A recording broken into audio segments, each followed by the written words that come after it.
of the common people, who made himself a great persuader, therefore a leader, by dint of firm resolve, patient effort, and dogged perseverance. The man who wrote those words was a prominent newspaper man by the name of Horace Greeley, who during Lincoln's lifetime was often one of his severest critics. But even critics like Greeley recognized the source of Lincoln's power. Lincoln was a splendid communicator, a great persuader. He understood that the ability to communicate is essential to effective leadership.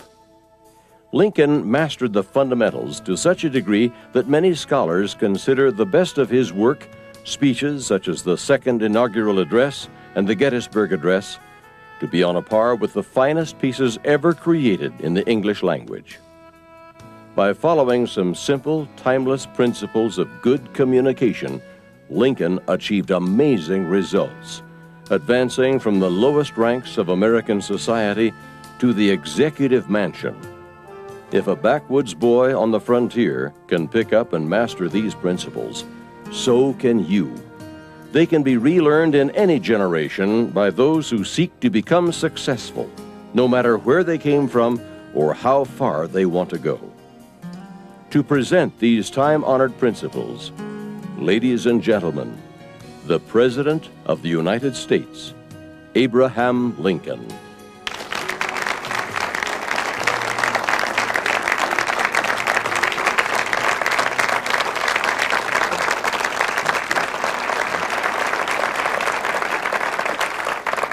I sometimes am asked how I managed to become president. It was certainly not my good looks. A woman came up to me once, she said, "Mr. Lincoln, you're the ugliest man I ever saw in my life." I said, "I can't help it." She said, "You could at least stay home." It was not due to my administrative ability. Prior to leaving Springfield, I'd never supervised anybody except a law clerk or two. My law firm was fairly successful, but more than once we had to admit to clients that we had misplaced important documents. I even kept a cardboard box labeled, "If you can't find it anywhere else, look into this." It was not my formal education. I never saw the inside of a high school, an academy, or a college. What formal education I did receive took place in little one-room schools on the frontier. Grand total of 1 year. But I was good at one thing. I learned to communicate with people. This is an invaluable skill. Through the years, I've noticed that people who learn how to communicate well are more likely to succeed than those who can't. Effective communication can improve your income, make sales, get you elected to office, win friends, and make the world a better place in which to live. I've been asked to briefly summarize what I know about the subject. In order to comply, I will rely on some of my speeches, plus letters, diaries, and newspapers of the time. Here are some underlying and timeless principles that I'd like to share with you. There are 10 of them. Principle number 1. If you want to communicate effectively, you must have something to say. I heard about a man who applied for a teaching job at a little one-room school back in Indiana. The committee asked him, "Do you believe the world's flat or round?" The man was desperate, so he said, "Doesn't matter to me. I'm prepared to teach it either way." Communication is sharing, but you cannot share what you do not have. There's no substitute for knowledge. No matter how skillful a speaker or writer you may be, if you're ignorant of something you could know, or if your knowledge is faulty, you will eventually be found out. I never learned to speak without embarrassment if I had nothing to say. There's a saying among lawyers that you should beware of an opponent who comes into court with only one book. What that means is the opponent has found one fact or one precedent so clear and so powerful that only one is needed. Often it takes no more than one sturdy piece of information to win your case, make your point, support your cause. If you want to communicate effectively, immerse yourself in a subject. I always loved to read. As a child, if I did not own a book, I'd try to borrow it. My father considered reading to be a form of laziness. He may have been partly right about that, because I did prefer reading to manual labor. He taught me to work, but he never taught me to love it. I was particularly fond of newspapers. One of the reasons I became postmaster at New Salem, Illinois, was so I could receive a newspaper free of charge. I also got a chance to read other people's papers before they came by to pick them up. When I became president, I had almost no knowledge of military science. Although I had been a captain briefly in the Black Hawk War, I had never seen combat. I never saw bloodshed, although I did engage in several ferocious battles with mosquitoes. To give you some idea of the depth of my knowledge, I was once drilling my little company, and we came up to a fence. I didn't have the slightest idea what command to give them to march around the fence. So I gave the command, "Company, halt." Then I told them, "We will assemble in a few minutes on the other side of the fence." Little did I know that one day I would preside over the costliest and the bloodiest war in human history up to that time. I gave myself night and day to the study of military affairs. I obtained numerous books from the Library of Congress. As the war progressed, I pored over reports and held long conferences with eminent generals and admirals until I learned how to ask good questions. To gain information, you may want to rely on other people to help you gather it. During the years that I practiced law, my law partner, Billy Herndon, often did the background research. Billy compiled a large notebook filled with information on briefs and authorities cited for the cases that we handled.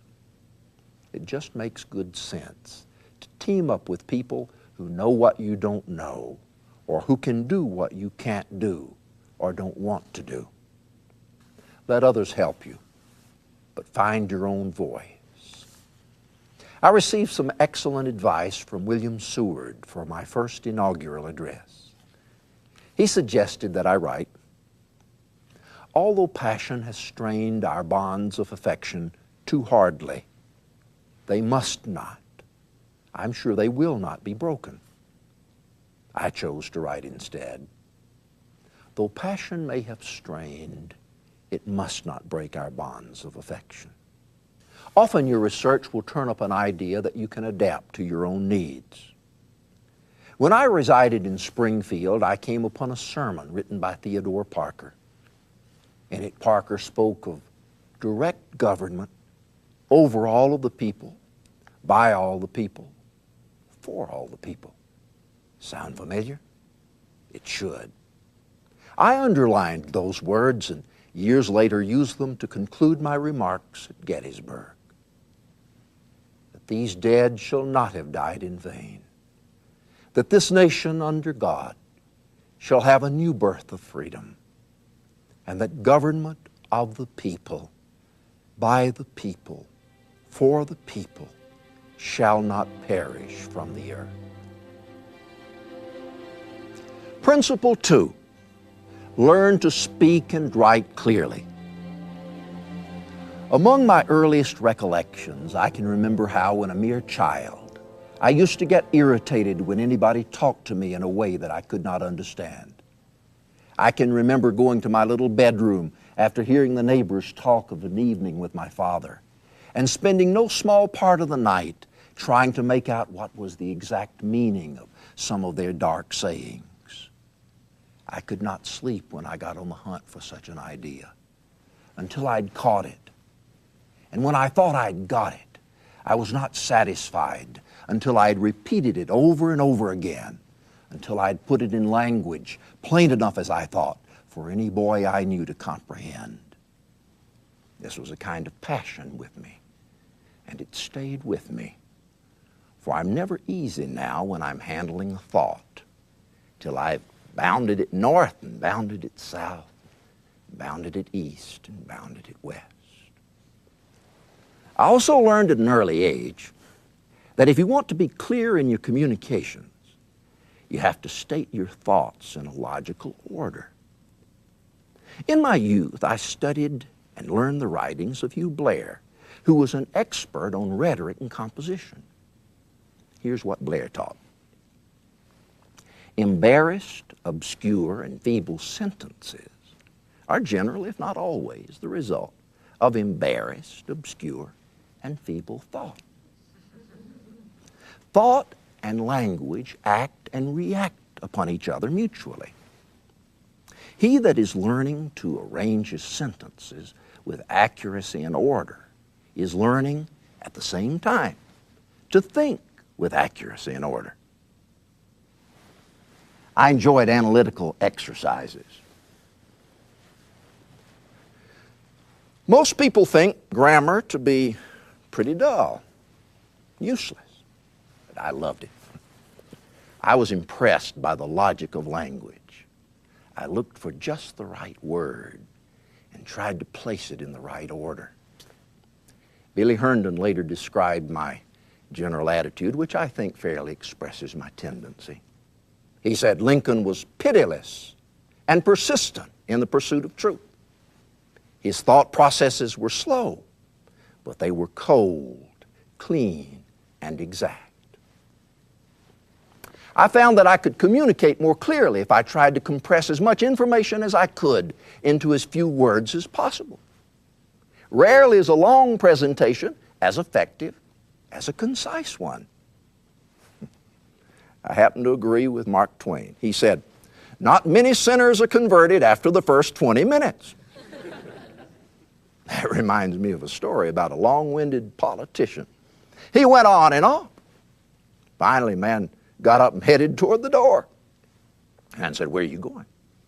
"Going home to shave." "Why didn't you shave before you came to the meeting?" "I did." I always looked for the nib of the kernel of a story, the heart of an argument. Many of my instructions to military men went out over the telegraph wires. So I learned to use pithy, telegraphic comments. When Robert E. Lee's troops were retreating from Richmond, I wired General Grant. General Sheridan says if the thing is pressed, I think Lee will surrender. Let the thing be pressed. Principle 3, be credible. You can fool all the people some of the time, and some of the people all the time. But you can't fool all the people all the time. Speaking of fooling people, there's one person you should never try to fool: yourself. I once wrote, "If at last when I come to lay down the reins of power, I've lost every other friend on earth, I shall at least have one friend left, and that friend shall be deep inside of me." I'm not bound to win, but I am bound to be true.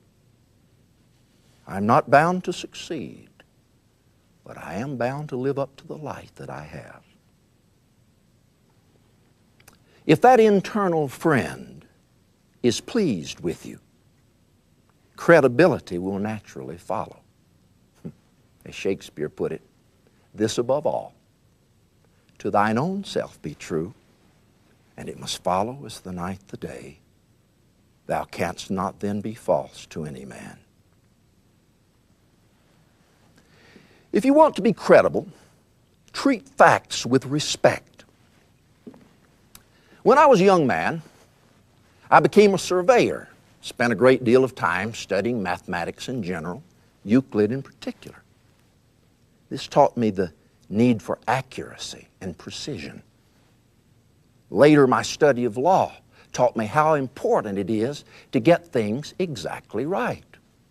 If you didn't, you ran the risk that your opponent would seize on some inaccuracy and win the argument, even though you had the better case. I once defended a man by the name of William Duff Armstrong in a sensational murder case. I managed to save him from possible hanging with one important piece of information. A witness claimed to have seen my client murder a man by the light of a full moon. I produced an almanac that showed that the moon had not even risen at the time the murder occurred. If you want to be credible, don't be afraid to change your opinion if new facts present themselves. As my contemporary, Ralph Waldo Emerson, put it, do not be overly reverent about the actions of the past. Avoid any foolish consistency. Disenthrall yourself of your old biases and customary ways of looking at things. I told Congress, the dogmas of the quiet past are inadequate to the stormy present. As our case is new, so we must think anew and act anew. We must disenthrall ourselves, and then we shall save our country. I did not have everything figured out when I became president. It's probably a good thing for the country that I did not. I responded to facts as I discovered them. If I made any assertion not warranted by facts, and it was pointed out to me, I withdrew it cheerfully. During a debate over what should be done about Reconstruction, I took a definite position, but stated, as bad promises are better broken than kept, I shall treat this as a bad promise and break it whenever I shall be convinced that keeping it is adverse to the public interest. When you have more light, you may see that your earlier position was wrong. That happened to me more than once. For example, when General Grant besieged Vicksburg, I thought he should have pursued a different strategy than he did, but he succeeded. Here's what I wrote him. My dear General, I write this now as a grateful acknowledgement for the almost inestimable service you have done the country. I wish to say further, I thought you should go down the river and join General Banks. And when you turned northward east of the Big Black, I feared it was a mistake. I now wish to make the personal acknowledgement that you were right and I was wrong. If you want to be credible, let your actions flow from basic principles.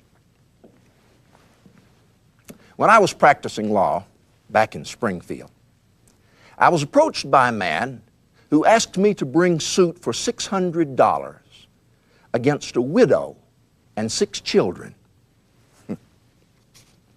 Here is the reply that the law firm of Lincoln and Herndon sent the man.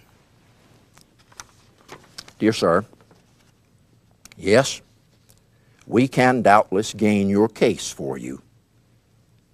We can distress a widowed mother and her 6 fatherless children, and thereby get for you $600 to which you seem to have a legal claim. You must remember that some things legally right are not morally right. We shall not take your case, but we'll give you a little advice for which we will charge you nothing. You seem to be a sprightly young man. We would advise you to try your hand at making $600 in some other way. Principle 4, use stories, analogies, and imagery. If you want to be a persuasive communicator, it's not enough just to get things exactly right. Your audience may quickly forget the facts, the statistics, the arguments that you use, but they are likely to remember your stories and your examples, the imagery and poetry of your language. Show your audience, don't tell them. Paint a picture, and they'll carry it along with them. Riding the circuit for many years and stopping at country taverns where lawyers Jury members, witnesses, and clients were gathered. We would sit up late, narrating to each other our life's adventures, the things which happened in a new country, surrounded by novel conditions. Those stories supplied me with an exhaustless fund of anecdotes. They've helped me enforce or refute an argument better than all the invented stories of the world. Often, I was able to avoid a long and useless discussion by others or a laborious explanation on my own part by a short story that illustrated my point of view. So too, I could blunt the sharpness of a refusal or the edge of a rebuke with a little story. I could save wounding someone's feelings and still achieve my purpose. I often prepared people to expect something humorous by stating in advance, that reminds me of a story. They'd start grinning as soon as I said it. One time somebody came up to me and said something so preposterous, I paused and I said, that doesn't remind me of any story I can think of. Another good way to explain a thought is to compare it with something the listener already knows or understands. In the Gettysburg Address, I use the analogy of procreation and birth. 77 years ago, our fathers brought forth on this continent a new nation, conceived in liberty and dedicated to the proposition that all men are created equal. Now we're engaged in a great civil war, testing whether that nation or any nation so conceived and so dedicated can long endure. We here highly resolve that these dead shall not have died in vain, that this nation under God shall have a new birth of freedom. Some of the imagery I used in my speeches, writing, and ordinary conversation was fairly graphic. I wanted people to see, smell, and feel my ideas. The first of my speeches that attracted national attention contained this statement: a house divided against itself cannot stand. I believe this government cannot endure permanently, half slave and half free. I do not expect the Union to be dissolved. I do not expect the house to fall. But I do expect it will cease to be divided. It will become all one thing or all the other. You can sometimes use imagery against your opponent. In one of my debates with Stephen Douglas, I described his argument as thin as a soup made by boiling the shadow of a pigeon that starved to death. Animal stories, incidentally, often work very well. A petitioner once came to him and he wanted me to personally pursue his objective because he felt the problem would be attacked with more energy if I did it than if my secretaries would. I had to admit that he was correct. It reminded me of a story. See? About a man who had a little terrier that whipped every dog in the neighborhood. The owner of a very large dog that had been whipped by the terrier came up to the man and asked why his dog was so successful. The man said, "It's no mystery to me. Your dog doesn't get mad till the fight's half over. My dog stays mad." I tried to express my thoughts in poetic language. I tried to communicate with the ear as well as the eye. Did you know I was a poet? One of my first poems I wrote in my copybook when I was just a youngster. Let's see if I can still say it. Abraham Lincoln is my name, and with my pen I write the same. I write in haste and speed, leave it here for fools to read. Abraham Lincoln, his hand and pen. He will be good, but God knows when. My lifelong fascination with poetry sometimes gave my writing and my speaking a lyrical or a song-like quality. This carried over into much of my speech making. I tried to link my sentences and my paragraphs together. I was particularly fond of grammatical inversion. Instead of saying, "We fondly hope and fervently pray," in the second inaugural address, I said, "Fondly do we hope, fervently do we pray, that this mighty scourge of war may speedily pass away." If you look at the Gettysburg Address, you will see that I relied upon phrases that sounded like the staccato tapping of a drum beat. We are engaged, we are met, we have come, we cannot consecrate, we cannot dedicate, we cannot hallow this ground. I like to string musical words together and then tie a knot at the end of the sentence with several monosyllables. In my 1862 message to Congress, I expressed my thoughts this way: in giving freedom to the slave, we assure freedom to the free, honorable alike in what we give and what we preserve. We shall nobly save or meanly lose the last best hope of earth. If you want your words to be remembered, make them sing. Learn to communicate with the ear as well as the eye. Principle 5, use humor. One of the best ways to be memorable is to use humor. My father had a large inventory of funny stories, and he told them well. Neighbors used to come over to our place in the evening just to listen and swap stories. Speaking of swapping stories, many of the stories associated with my name aren't mine. I swapped and borrowed them from others. In fact, I consider myself a retailer of ideas, not a manufacturer. I always loved humor, whether spoken or written.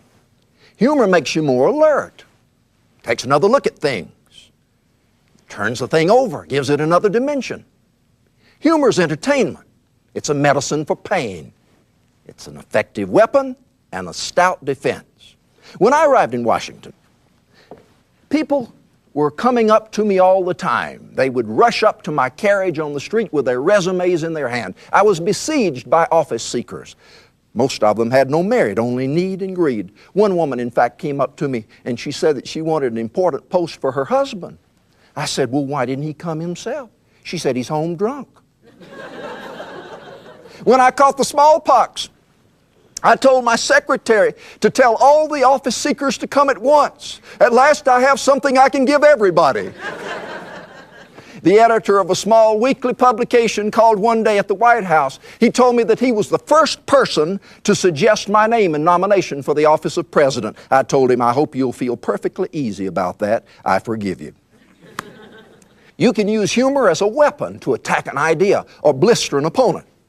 Judge Douglas told one of his friends during our debates that every one of my stories seemed like a whack on his back.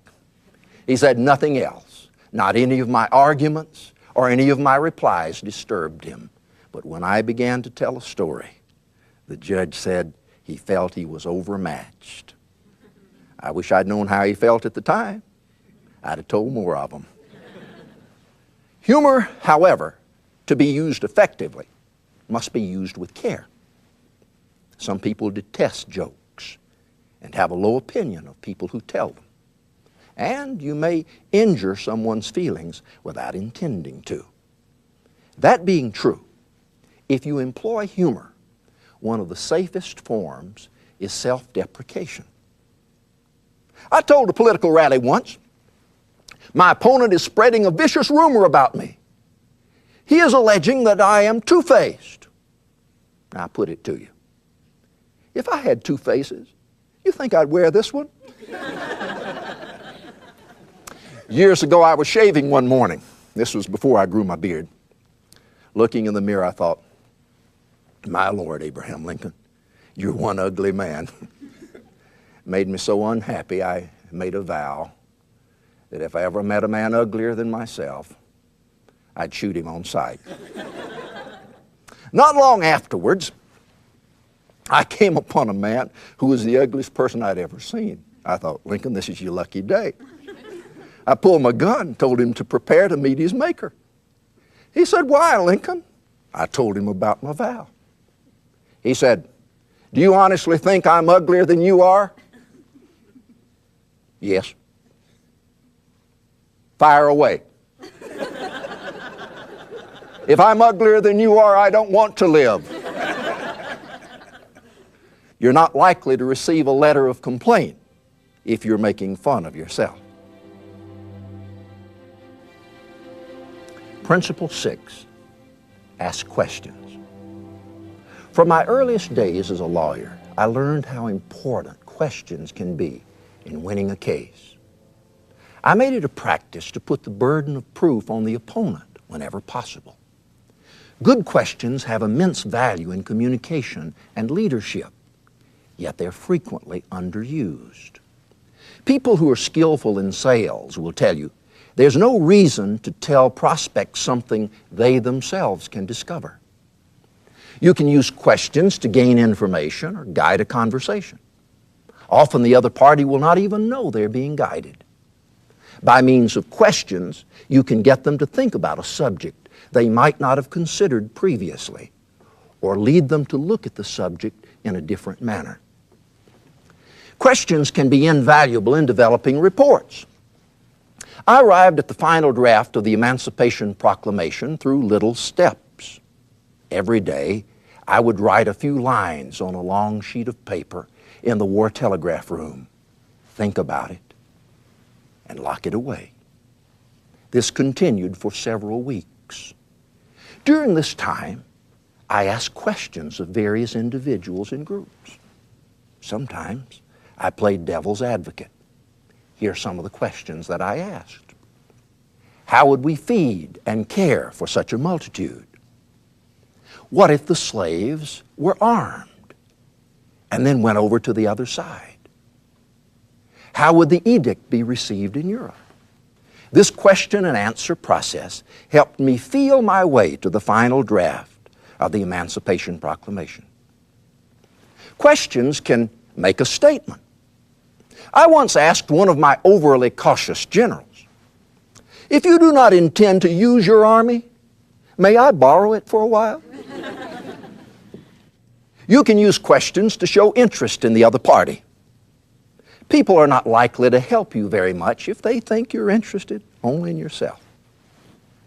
You can use questions to hold the other party's interest. People's eyes will glaze over if you're talking continuously. But ask a question or two, and you have their attention again, and you know it. Principle 7, know your audience. If you want to be an effective communicator, you must learn as much as possible about your audience. I spent a lot of time persuading juries. In a sense, that's what we do when we communicate. We are persuading juries. So you must consider the type of person you're trying to communicate with. Some people want all the details. Others want only a broad outline. Some are moved by emotion. Some distrust emotion. Study your audience to determine if they are ready to listen, ready to follow.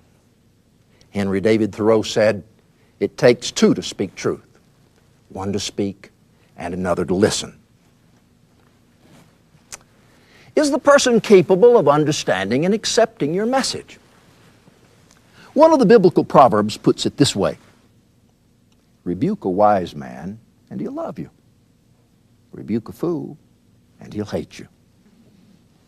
All people are not ready for all of your message all of the time. Many of my letters were explicitly designated confidential.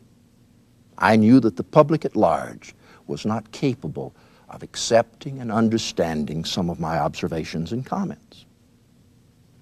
Study your audience to determine what is their attention span. If you have an auditor who has the time and is inclined to listen, lengthen it out, slowly as if from a jug. If you have a poor listener, hasten it, shorten it, shoot it out of a pop gun. Listen more than you talk. Shakespeare wrote, Give every man thine ear, but few thy voice. It's better to let people think you're a jackass than to bray and remove all doubt.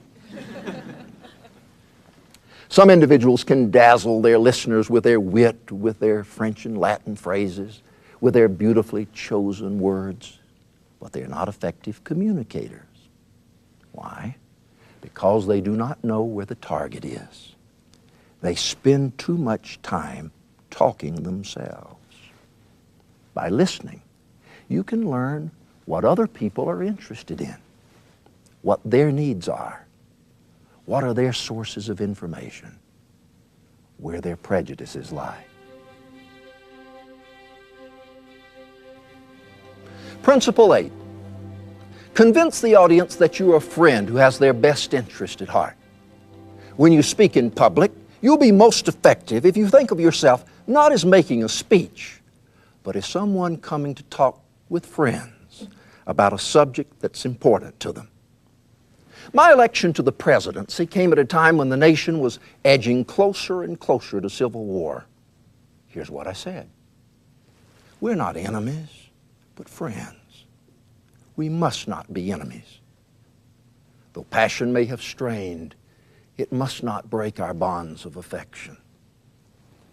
I once made some remarks to a temperance society in Springfield about the best way to deal with people who have a problem with alcohol. I began by reminding them of an old saying, a drop of honey catches more flies than a gallon of gall. Then I advised, if you would win a man to your cause, first convince him that you are his sincere friend. On the contrary, assume to dictate to his judgment or to command his actions or to mark him as someone to be shunned or despised, and he will retreat within himself. He will close all the avenues to his head and his heart. Such is man, and so must he be understood by those who would lead him even to his own best interests. Perhaps the greatest compliment I was ever paid was that I was a kind man. Through kindness, you can sometimes avoid turning an opponent into an enemy. There's a big difference.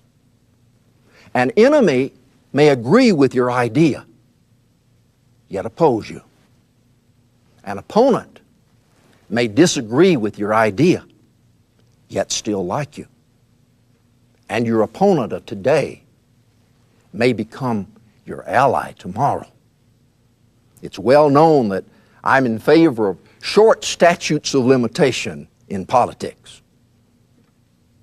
I tried to be kind even when I was being abused. Once Governor H.R. Gamble of Missouri wrote me a very hostile letter. He accused me of insulting him publicly and of making remarks that were unbecoming my office. So I personally scribbled some notes on the envelope to him. Quote, "My private secretary has just brought me a letter from you saying it is very cross.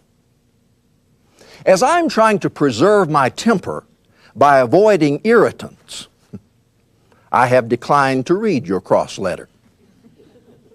I was totally unconscious of any malice or disrespect towards you, or of using any expression which should offend you. I tried not to match emotions with anyone, especially anyone who was in a bad temper. Once I received a letter from General Hunter, who formerly had a conspicuous assignment in the East. When he was given a command in Kansas, he sent me a sizzling letter. He said, I am deeply mortified, humiliated, insulted, and disgraced. How's that for a string of words? I'm sent into banishment with not 3,000 effective men under my command, while one of the brigadier generals is in command of 100,000 men in Kentucky. I replied, Dear General Hunter, I have been and am sincerely your friend. But I am constrained to say that it is difficult to answer so ugly a letter in good temper. I then went on to explain to him that I considered his assignment an honorable and an important one. And I signed the letter, Your friend as ever, A. Lincoln. But timing is important. So I sent it to the general by special conveyance and instructed the person to deliver the letter to the general when he was in a good temper. I always sought to express myself in a way that would spare the other person embarrassment or avoid injuring their feelings. Robert Dale Owen, who was a believer in spiritualism, once cornered me.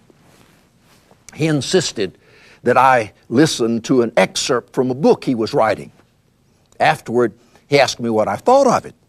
I said, well, for those who like that sort of thing, I should think this is just about the sort of thing that they would like.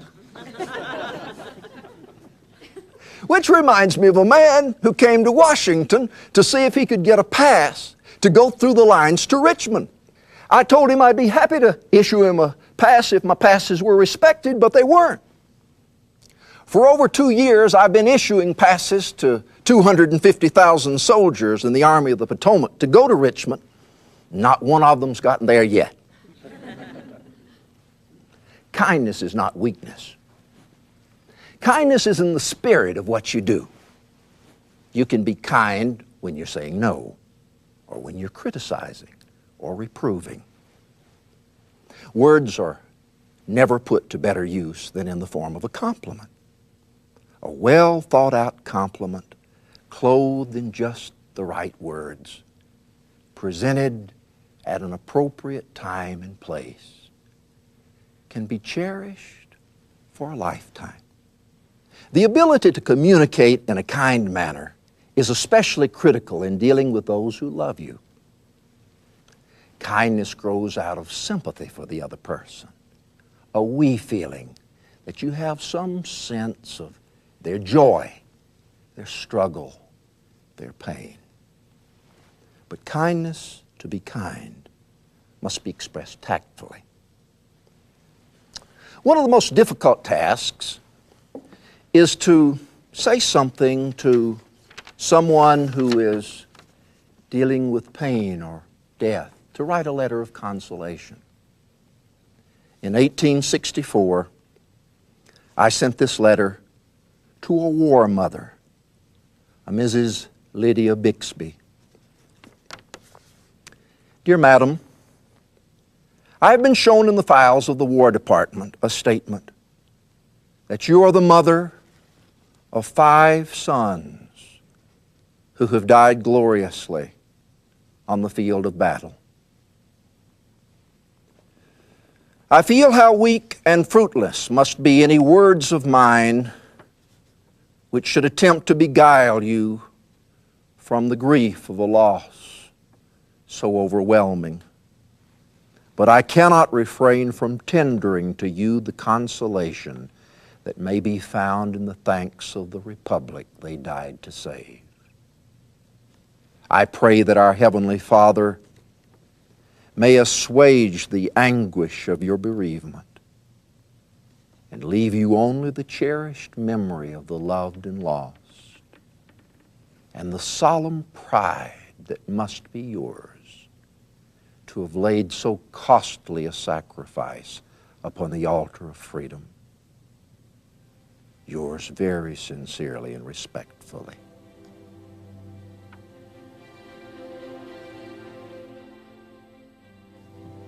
Principle 9. Consider the consequences of your message. Think about your message long and hard before you speak or write. Give no unexamined thought your voice. Work your way through your doubts. I was a slow thinker, but I was even slower about communicating ideas that were not thought out. There will be times when you will want to take great pains to avoid being misunderstood or misquoted. Here are 2 words of advice. First, say nothing. This is especially good advice when you don't know what to say, or when the occasion is volatile and anything you say might ignite it. That was the case just before I took the office as president. The move toward secession had already begun. The disunionists were looking for any comment that might be seized to justify what they were doing.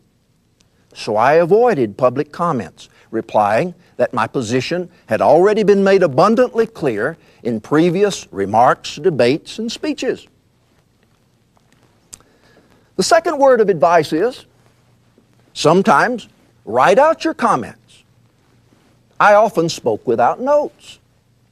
Even though I did a great deal of research for my debates with Judge Douglas and compiled a reference book full of information and quotes, I seldom used it on the platform. However, after I became president, I had to be more cautious.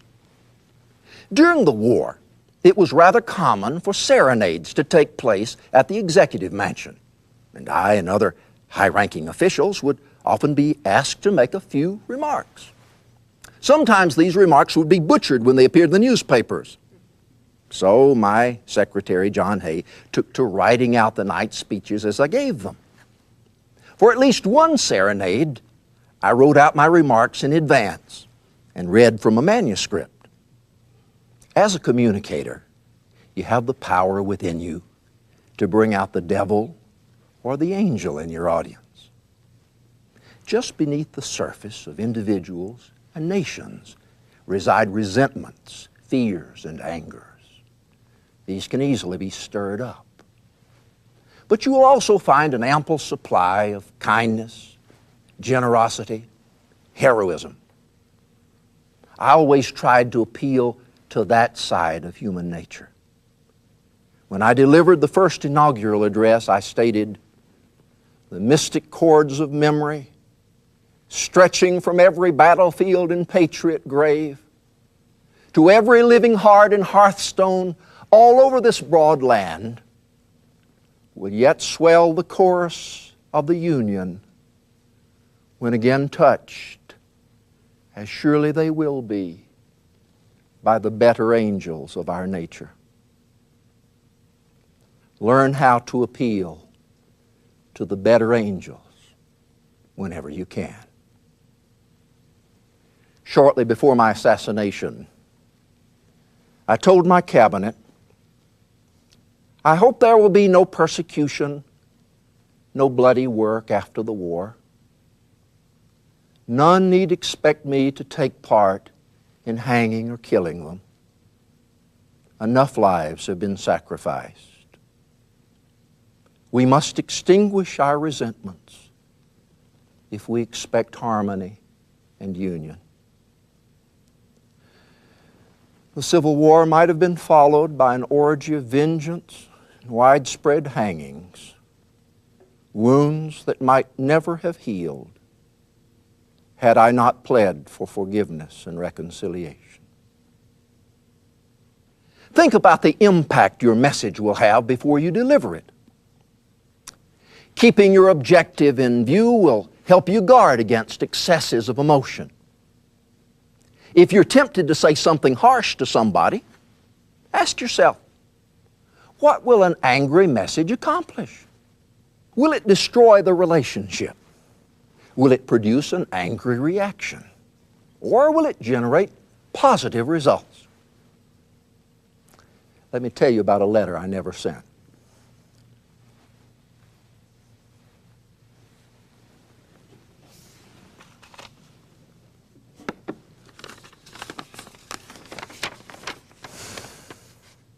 This letter was written to General Meade shortly after the victory at Gettysburg. His soldiers had inflicted a deep wound in Lee's army, and Lee had retreated to the Potomac, which had overflowed its banks. With a decisive move, the war might have ended then and there. But Meade did not pursue Lee aggressively. By the time he did, the waters had subsided and Lee's army had escaped. Here's what I wrote.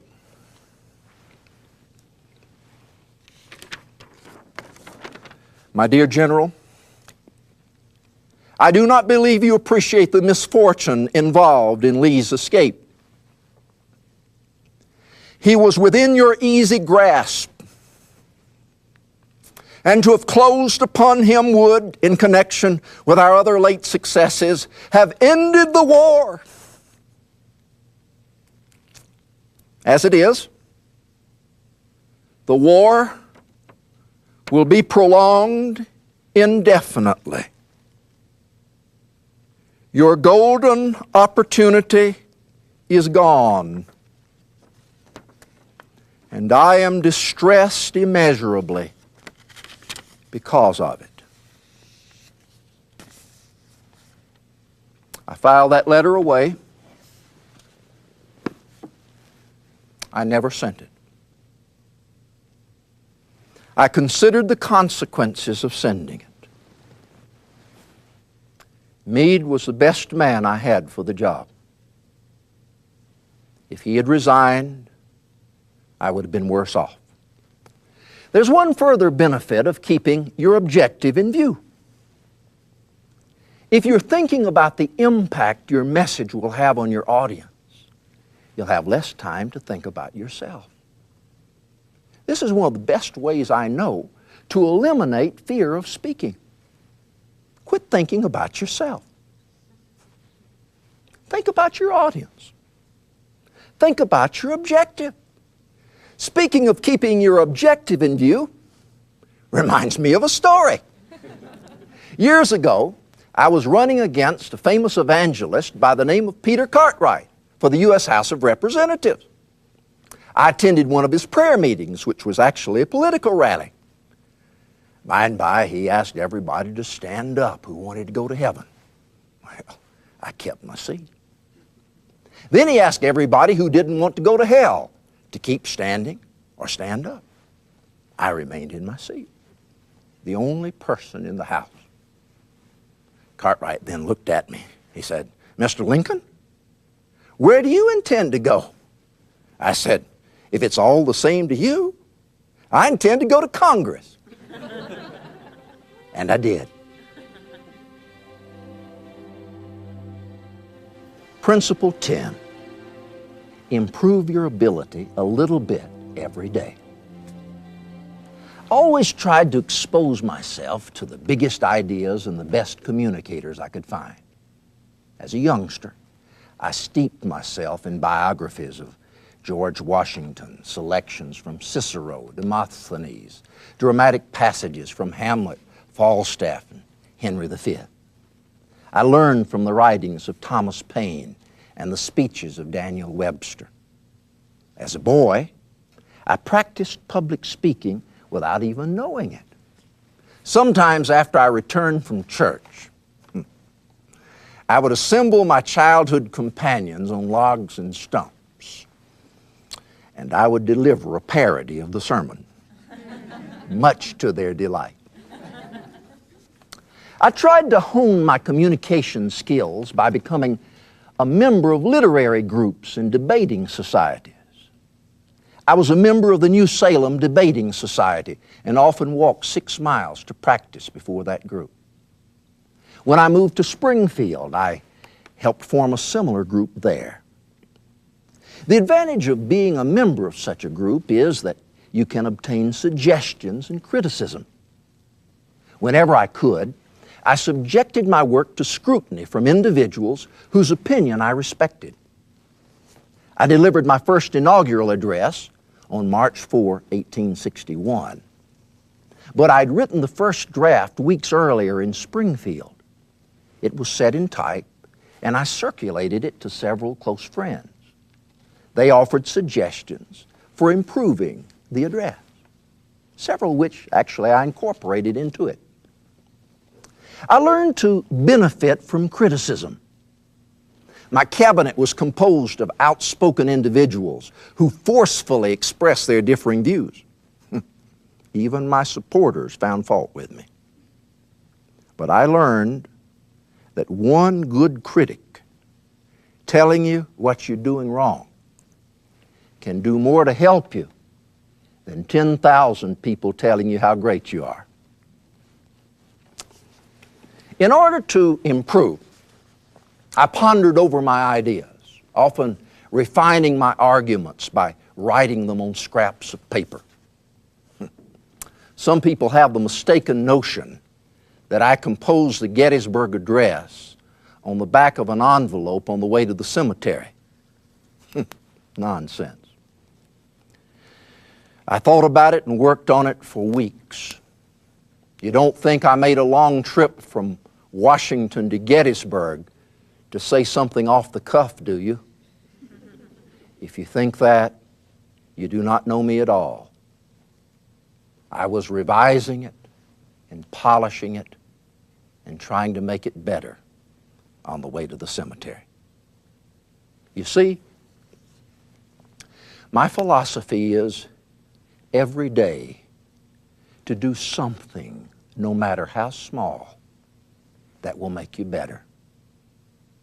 Every day, take at least one step toward Zion.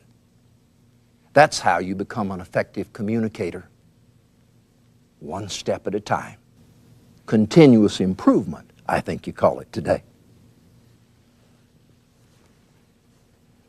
I freely confess that I've had a long-time love affair with words. I learned about them in little ABC schools on the frontier. I became fascinated by them in front of a pine knot fire. I watched my storytelling father use words to hold the neighbors captive. And I learned to treat them with respect with anybody who would show me. Words have been used to cheer me and to praise me. They've also been used to mock, attack, and wound me. But I've never lost faith in their power or their durability. Words can reveal thoughts, conceal pain, paint dreams, correct errors, and pass along dearly bought lessons to the latest generation. Words can transport knowledge from the past, interpret the present, speak to the future. Words can span geographical boundaries or build barriers between them. Words can inflame passions or cool them, stir up the worst or find the best, pull down or build up, tarnish or cleanse, destroy or strengthen, damage or bind up and heal. The ability to use words wisely can endear you to your fellows, win them to your side, and enable you to rise to heights you may now only dream of. That happened to my father's son. Pursuing the mastery of words is worth the time, the money, and all the energy you can muster. What you invest will be repaid with interest compounded. Build up your knowledge so that your words will be informed. Order your thoughts so that your words will be logical. Nurture your spirit so that your words will be true, kind, and wise. The world may little note, nor long remember what you say here, and yet it may. For words, once released, take on a life of their own and find lodging in places and hearts you may never know. After many days, those words may return to haunt you or to bless you. Think carefully before you let them go.